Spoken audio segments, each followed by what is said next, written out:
It's July 1944, near St. Lo, Normandy. The morning is hot, the air thick with gunpowder and blood. A German soldier, Friedrich, 22 years old, is dug into a defensive position with his comrades.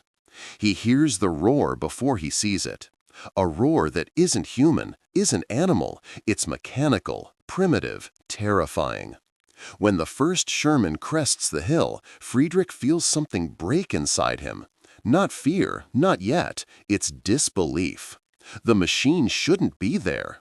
According to everything he'd been taught, everything he believed, the Germans were technologically superior. The Panzers were invincible. And then that yellowish iron beast rolls forward, indifferent to the shots fired from their positions. Statistics never lie, but they often reveal truths we'd rather not know. Throughout World War II, approximately 49,234 Sherman tanks were produced by the United States. The Germans, in contrast, produced around 8,000 Panzers across all their variations. The disparity wasn't just numerical, it was psychological. For German soldiers who had grown up with the promise of technical superiority, these numbers, once discovered, acted like a silent bomb planted in the collective unconscious. Carl Jung, in his analyses of the collective unconscious and archetypes, often explored how certain symbols can carry a charge of meaning that transcends their material function. The Sherman wasn't just a tank, it was the symbol of a debunked illusion. Early accounts from German soldiers encountering Shermans reveal something fascinating. It wasn't their firepower that was most impactful, but their sheer numbers. A German veteran, whose diaries are preserved in the German military archives, wrote in August 1944, "Yesterday we saw enemy tanks. Not one, not 5, 30, maybe 40. They came like a plague, like something out of a nightmare where you run but can't move fast enough." This description isn't hyperbole. It's the account of a psyche confronted with a reality its models of understanding couldn't process. The brutal irony was that Panzers, superior in technical specifications, more armor, more firepower, became irrelevant in the face of a quantity that simply dwarfed them. From a Jungian perspective, we can understand this as the collision between the ego and the shadow on a collective scale. The German ego had constructed an image of itself as technically superior, militarily invincible, spiritually pure. The shadow, everything the collective consciousness refused to acknowledge, included the possibility of defeat, the existence of equivalent or superior enemies, the fragility of the narrative that sustained the war. The Shermans, with their simple existence in massive numbers, made this shadow visible and impossible to ignore. And when the shadow emerges with such violence, without psychological preparation, without room for gradual integration, the result is fragmentation. A particularly disturbing aspect in combat reports is the description of what we might call existential paralysis. German soldiers frequently froze before the Shermans not just out of tactical fear, but from a type of philosophical despair. If the machine coming toward them was superior in number, if there was seemingly an unlimited quantity of them, if the promise of victory had been broken by material reality, then what was the point? What was the meaning of continuing to fight? This isn't a military question, it's a question about existential meaning. And Jung, in his discussions on individuation and the search for meaning, recognized that when this search is abruptly destroyed, the psyche enters a state of deep crisis. Military performance statistics also tell a psychological story. While a German Panzer could destroy several Shermans before being eliminated, its armor and weapons were genuinely superior. This didn't matter when there were 10 Shermans for every Panzer. Technical advantage transformed into numerical disadvantage. And for the psyche of the German soldier who had been educated in the belief of superiority, this was almost incomprehensible. How could a numerically inferior machine be defeated? The answer was simple: it couldn't. And this understanding opened a rift in the psychological reality that sustained German resistance. What are your thoughts on this psychological dynamic between technical superiority and numerical defeat? Share them in the comments below. The initial chronological development of the war revealed patterns that, when examined through a psychological lens, expose the deep fractures forming in the German collective mind. In the first months after the Normandy landings, German soldiers still believed they possessed superiority. Panzers were technically superior. Combat doctrine was aggressive and well-trained. But as July turned into August, as cities fell and defensive lines shrank, something changed. It wasn't just military strategy disintegrating, it was the psychological structure sustaining hope. A soldier named Klaus, part of the 12th SS Panzer Division, described in his personal diary a specific encounter. He was in a defensive position near Villers-Bocage when he first saw Shermans in real combat. His Panzer V Panther was a formidable machine, equipped with a 75mm cannon that could penetrate the armor of any Sherman at combat distances. Klaus reported destroying 2 Shermans that morning, but then more came, and more, and more. "We destroyed 4, maybe 5 of them," Klaus wrote, "but there was always another coming behind. As if they were inexhaustible, as if the enemy had an infinite supply of them." This is a classic manifestation of what Jung would call confrontation with the emergent shadow, reality imposing itself on fantasy, the infinite enemy resources contrasting with the finite nature of one's own resources. Carl Jung, in his analyses of individual and collective psychology, often emphasized that the shadow, when constantly repressed, doesn't disappear. It accumulates, intensifies, awaiting the moment it will erupt with overwhelming force. For German soldiers, this collective shadow was the possibility of defeat, the existence of an enemy not just equivalent but potentially superior. The Shermans, by appearing, didn't just refute German technological superiority, they embodied the shadow that had been repressed by the official narrative. Technical and psychological details intertwined at this critical moment. The Sherman was mechanically simple, easy to mass-produce, easy to maintain. Its V8 engine was robust. Its armor, while not as thick as a Panther's, was sufficient. But the psychologically devastating aspect was this. While the Germans could destroy Shermans with relative ease in one-on-one combat, they couldn't destroy Shermans en masse. And this shattered the narrative. A German soldier couldn't psychologically process the idea that his technically superior machine was inadequate in the face of a quantity that simply wouldn't cease. Personal accounts from survivors reveal abrupt transitions in their perceptions. A tank mechanic named Otto, who had served with the 1st Panzer Regiment, witnessed his unit's attempts to contain the American advance in September 1944. At first, Otto recalled in a post-war interview, "We believed we could hold them. We could, but there was no end to them. Every time we destroyed one, 3 more would take its place.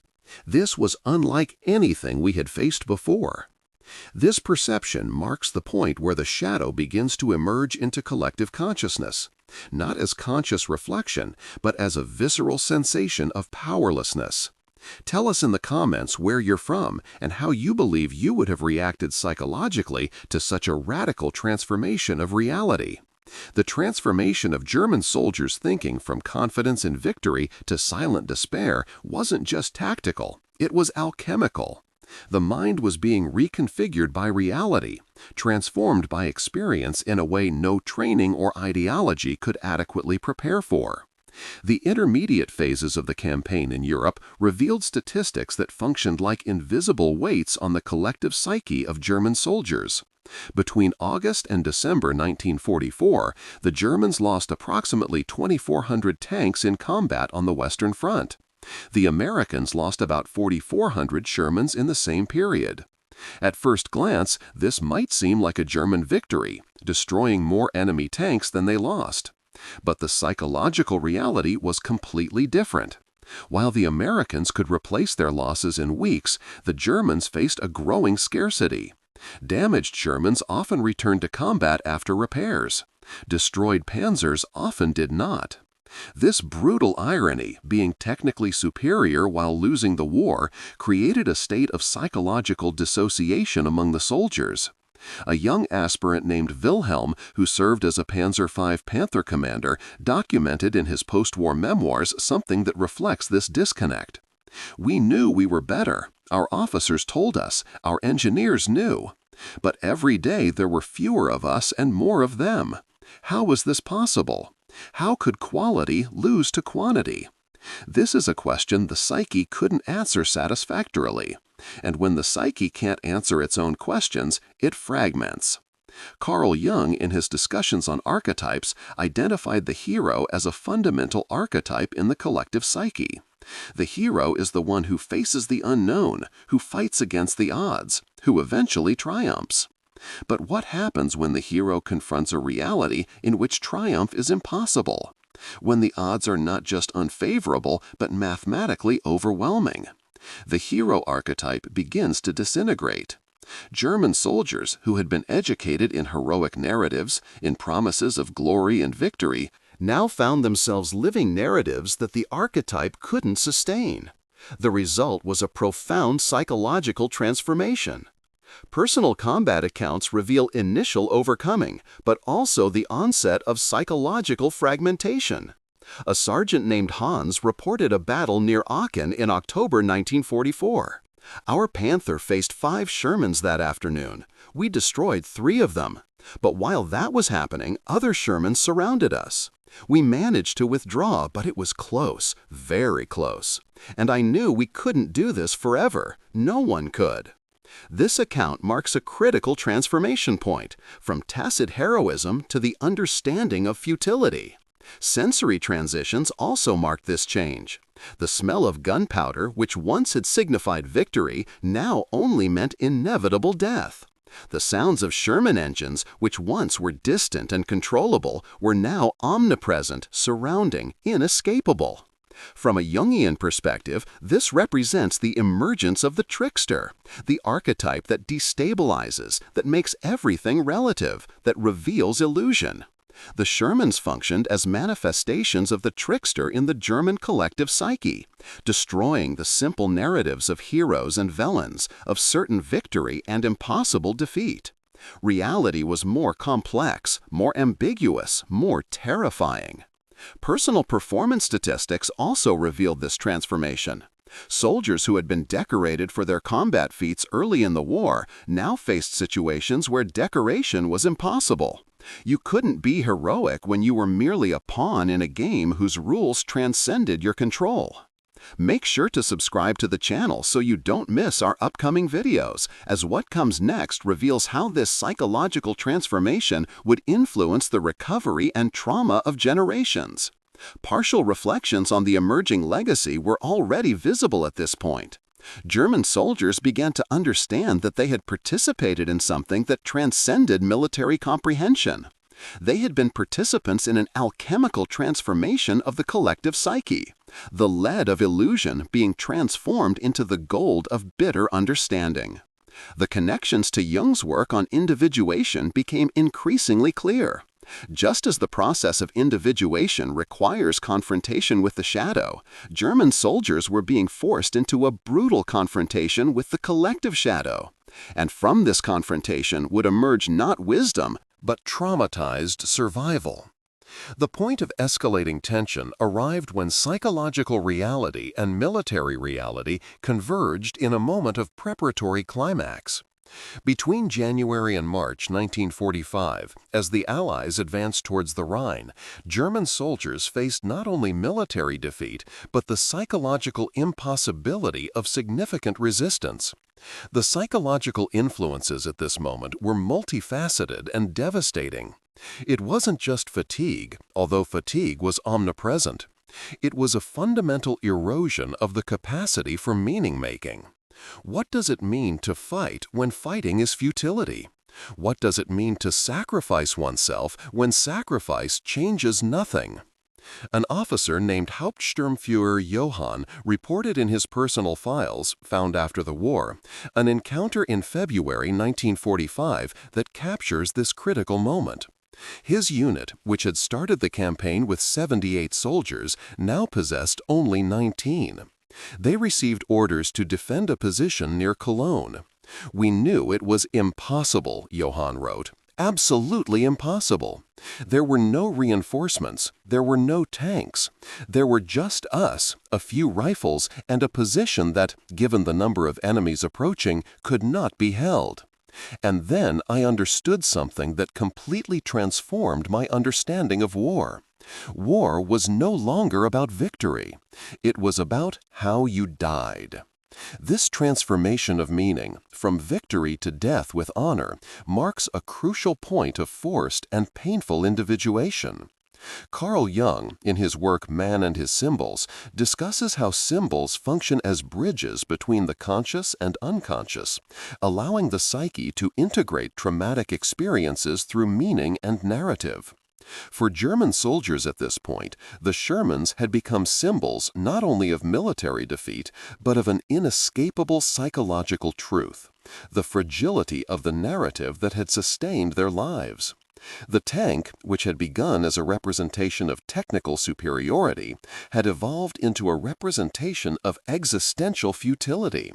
And this symbolic transformation fundamentally altered how men could process their experience. Stories of affected individuals reveal the depth of this psychological transformation. A young soldier named Dieter, just 19 years old, wrote a letter to his mother in March 1945 that was intercepted and preserved in Allied archives. "Dearest Mother, I'm not sure if this letter will reach you. I'm not sure of much now. But I need you to know that I've understood something these past few months. Everything we were taught, everything we believed, it was a lie. Or it wasn't exactly a lie, it was just inadequate. Reality is far larger and far more complex than any narrative anyone could tell us." This perception, born from the confrontation with the Shermans and the inevitability of defeat, represented a forced individuation, the moment when the young man had to abandon the illusions provided by the collective. Share this with a friend you think needs to understand how machines can alter not just battles, but the very psychological structure of those who face them. The deep exploration of this intermediate phase reveals that war wasn't just a matter of tactics or technology. It was an existential crisis that reconfigured the psychological being of those who participated in it. The climax of the conflict arrived not as a singular moment, but as a series of moments that accumulated in intensity, each more devastating than the last. April 1945. Germany was disintegrating. The Soviets advanced from the east, the Americans and British from the west. For the German soldiers still in combat, the sensory reality was almost unbearable. The smell of decaying bodies mingled with artillery smoke. The cries of the wounded formed a constant chorus of agony. And through it all, the incessant roar of Sherman engines, ever closer, ever more inevitable. An account from a soldier named Ernst, who survived until the end of the war, captures the intensity of this final moment. "We were in a position near Magdeburg when they came," Ernst wrote years later. "There was no more tactics, there was no more strategy. There were just machines coming towards us, and us with nothing to stop them. A comrade beside me simply started laughing. It wasn't laughter of joy, it was laughter of absolute despair, the laughter of someone whose mind had finally grasped that everything was over." This description reflects a profound psychological dissociation, the point where the mind refuses to process reality and fragments into hysterical laughter. Quotes from survivors and observers reveal the psychologically corrosive nature of this final period. An American general, after capturing a German position, was confronted with scenes that deeply disturbed him.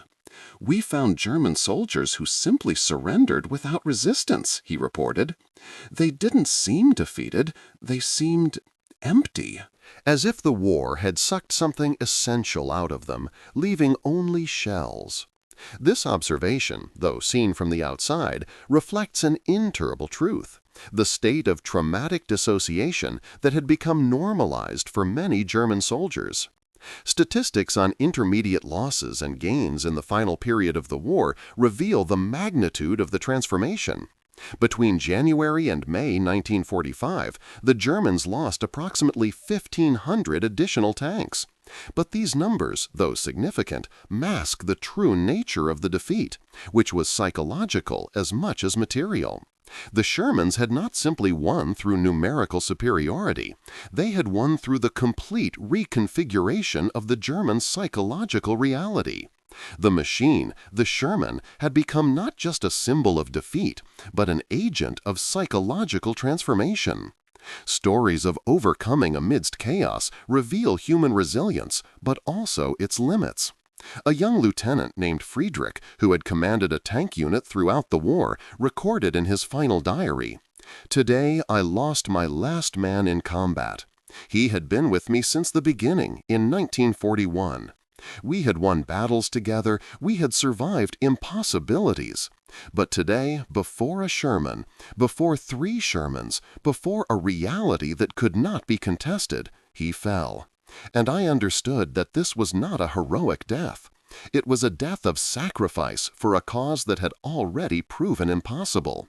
This realization marks the point where forced individuation reaches its peak, the understanding that heroism, as it had been taught, is an illusion. Jung, in his analyses of psychological alchemy, discussed how the mind transforms trauma through processes that transcend rational consciousness. German soldiers in this final period were experiencing a brutal alchemical transformation, the lead of illusion being transformed into the gold of truth, but at an immeasurable psychological cost.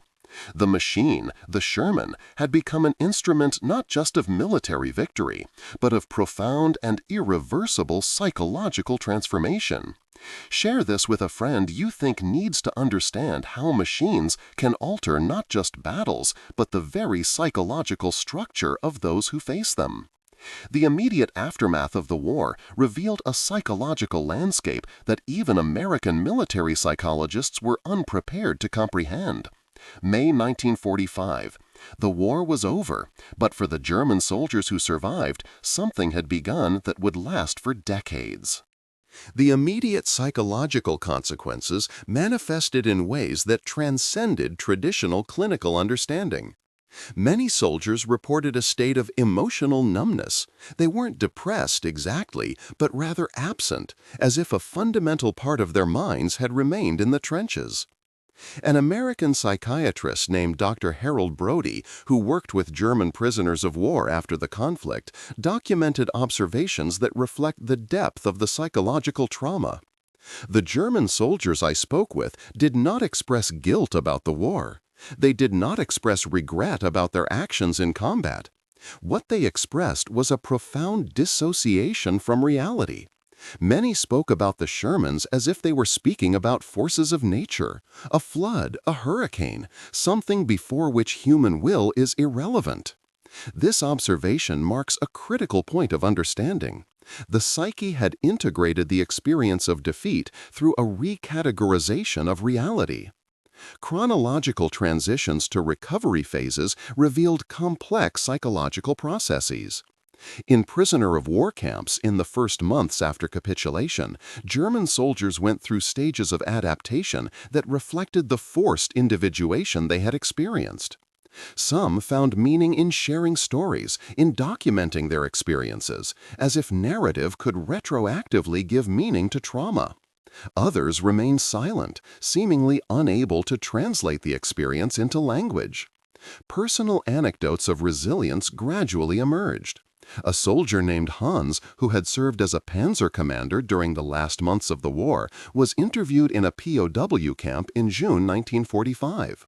When asked how he had survived, Hans responded in a way that captures paradoxical resilience. "I had decided I would die in combat. I was at peace with it. But then the war ended and I was alive. And this was strangely harder to process than death would have been. Because now I had to live with the knowledge of everything that had happened, everything I had believed in, and that turned out to be false. This is a statement about the process of integration, the psyche forced to reconstruct meaning in a world that had lost its fundamental structures. Elements of irony and lessons learned were omnipresent. German soldiers who had started the war believing in technological and ideological superiority had ended the war understanding that reality was radically more complex. A young officer named Klaus, in a post-war interview, articulated this with cutting clarity. "We learned that numbers matter more than quality. We learned that the quantity of men you can put into combat is more important than the training of those men.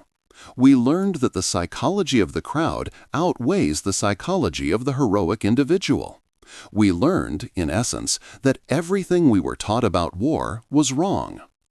Jung, in Psychology and Alchemy, explored how psychological transformation often requires the symbolic death of the former ego. For the surviving German soldiers, this death was literal in some aspects. Not physical, but psychological. The self that had entered the war had died. The self that emerged was fundamentally different, permanently marked by the confrontation with futility and by the experience of forced transformation through the machine. Reflections on the impact on the German collective unconscious unfolded slowly over the years. The Shermans had left more than scars. They had left marks on the collective unconscious that would influence future generations. Share this with a friend or family member you think needs to know this. How war machines not only destroy bodies, but permanently reconfigure the psyche of those who face them, leaving wounds that transcend the physical. A deep analysis of the historical and psychological legacy reveals layers of meaning that only became visible decades after the war ended. When historians and psychologists retrospectively examined the impact of Sherman tanks on the German collective psyche, they discovered that it wasn't simply a matter of military defeat, but of civilizational transformation. The final numbers tell a story that transcends statistics. Approximately 4,720 Sherman tanks were lost during World War II in the European theater.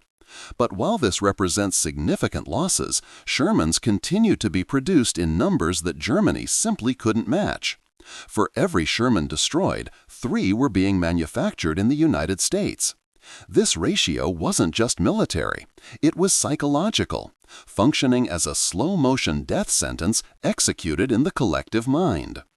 Total statistics on the lasting impact reveal the magnitude of the psychological reconfiguration. Of approximately 2.7 million German soldiers who participated in the Western European campaign, it is estimated that 60 to 70% experienced some level of lasting psychological trauma. The Shermans, while not the sole cause, functioned as a catalyzing symbol for this trauma. Many survivors reported nightmares that lasted decades, dreams in which the roar of Sherman engines returned, nights in which the mind relived moments of absolute powerlessness. Final accounts of overcoming and transformation reveal individuals who had integrated their experiences in ways that transcended conventional psychological understanding. A soldier named Victor, who had begun the war as a fervent ideological believer and ended it as a fundamentally transformed man, spent his last years writing memoirs that reflected deep individuation. "The war taught me that reality is not negotiable," Victor wrote in 1982 at 75 years old. "The Shermans didn't care about my ideology, my faith, my personal narrative. They simply existed as a brute force. And understanding this, truly understanding, transformed my entire life after the war. Because if reality doesn't negotiate with your beliefs, then your beliefs must be constantly re-examined in light of reality." The connections with Jungian concepts like the integration of the shadow became increasingly apparent. Jung had written about how the shadow, when consciously integrated, can lead to a deeper and more compassionate understanding of the self and the world. For the surviving German soldiers, although the integration had been forced and traumatic, there was in it a potential for profound transformation. Some men who had been hardened by Nazi ideology used their experiences of defeat and trauma as an opportunity to re-examine their fundamental beliefs. Not all, many remained trapped in denial or bitterness. But some, a significant minority, used the confrontation with the shadow as an opportunity to be psychologically reborn. Reflections on the human drama and spiritual lessons emerged in the testimonies of aging veterans. A former lieutenant named Dieter, in an interview given in 1995, articulated something that captures the essence of this transformation. We learned that superiority, whether technical, ideological, or spiritual, is an illusion. Reality is far more democratic than we'd like to believe. It destroys equally, indifferently. And perhaps this is the most bitter gift the war gave us. The understanding that we are not special, that our narratives don't matter in the face of the brute forces of material reality. The transformations in the German collective unconscious lasted for generations. The children and grandchildren of soldiers often inherited not just memories, but unconscious psychological patterns. Post-war Germany developed a much more complex relationship with its own power, a hesitation regarding the assertion of force that reflected, in many respects, the collective psychological trauma that had been inscribed by the experience of overwhelming defeat at the hands of the Shermans. What are your thoughts on how collective trauma can be transmitted across generations, shaping not just individuals, but entire nations in their relationship with power and reality? Let us know in the comments. The final conclusion about the human and industrial impact reveals that Sherman tanks transcended their role as simple war machines. They effectively became instruments of psychological transformation on a collective scale. From an industrial perspective, Shermans represented a fundamentally different approach to military technology, not the pursuit of perfection, but of proliferation. While the Germans built approximately 8,800 Panzers throughout the war, the Americans produced almost 50,000 Shermans. This wasn't just a matter of production capacity, it was a philosophy. The philosophy that quantity could compensate for quality, that mass reproducibility could overcome artisanal excellence. And this philosophy proved psychologically devastating for those who had built their identities on the opposite premise. The final statistics tell a story of unparalleled magnitude. Approximately 200,000 German soldiers died or were wounded in the Western European campaign. Of all German tanks lost during World War II, it is estimated that between 40 and 50% were destroyed by Sherman tanks or by infantry supported by Shermans. But these numbers, though significant, do not capture the deeper truth, that the psychological impact of the Shermans was as devastating as, or even more devastating than their military impact. The Jungian synthesis that unites archetypes, individuation, and hidden truths of the psyche reveals deep patterns. Carl Jung, in his works on alchemy and psychological transformation, often explored how matter and mind are intrinsically connected. The Shermans functioned as the nigretto, the first phase of the alchemical work: putrefaction, death, transformation through darkness. For German soldiers, the Shermans represented the death of illusion, the point at which the former self had to die so that something new could emerge. Some men couldn't make this transition and remained fragmented. Others used the experience as a catalyst for deep individuation. The archetype of the hero, which had sustained the psychology of German soldiers for much of the war, was progressively replaced by the archetype of the trickster, the one who reveals illusion, who destabilizes certainty, who forces confrontation with uncomfortable realities. The Shermans, in their simple existence in massive numbers, functioned as an external manifestation of the internal trickster. And as the trickster archetype became dominant, the soldier's psychology transformed. Courage ceased to be a central value, survival was. Heroism ceased to be aspirational, the acceptance of futility was.